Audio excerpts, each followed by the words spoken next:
I did a show once at Indie Coffee. It was like a wood show that for whatever reason they put on in this coffee shop. And all of the new owners of the Project Lodge came to my show and like talked to me afterwards and were like, we really want you to play at the Project Lodge. And I thought, like, my first assumption was that they were like ridiculing me or like that they were not being serious. And I was like, why would they want me to be playing at their place? Like, that's crazy. But then I soon learned that they were being very serious, and it became like my favorite place to play in Madison.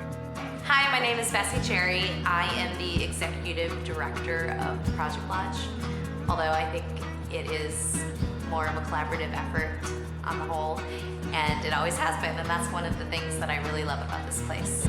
There's not another venue that has these things, which is an all-ages space, a space that's intimate enough to feel almost like a house show, but big enough that it feels like a real show when you're doing it. And it's beautifully undefined. What is this room? Oh, it's where we're going to be now to make music.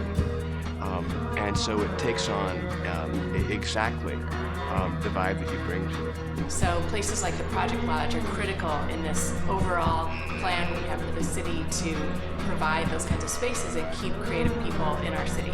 I don't think that the show, given the timeliness and the speed in which it needed to happen, would have been possible without a space like the Project Lodge.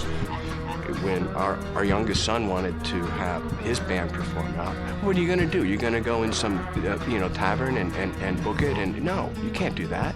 You know, half the band was 17, the other half was 18. Well, there's the Project Lodge. And 4 or 5 of them did an art exhibit for 2 days that led up to their performance. And so all of a sudden now, with Project Lodge, a very important space for neighbors and for family and for friends and for young people. It's just really comfortable, you know. It's laid back. It always feels like you're among friends.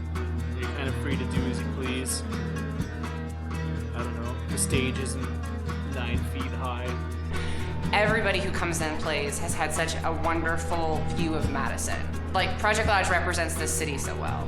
It really shows people that we have this DIY aesthetic, but also that people will really come out and support local music here. Project Lodge has always been willing to accommodate the community, and right now it needs the community's help to give time or money, if possible, or just come to shows and support the place. The Project Lodge is the kind of place that will go away if people don't donate their money or their time. That'd be a bad thing. It's great to see the musician community and the artistic community in Madison growing and flourishing and expanding beyond the borders of Madison. And I think that this fund drive is going to help increase our volunteers' dedication and going to help foster some closer ties to those communities as well. So in that way, I think it's very crucial, and I hope that you can contribute as much as you can. We'd love to have you come to a show if you can't contribute and just kind of see what we're doing around here, or maybe we'll meet you at our benefit.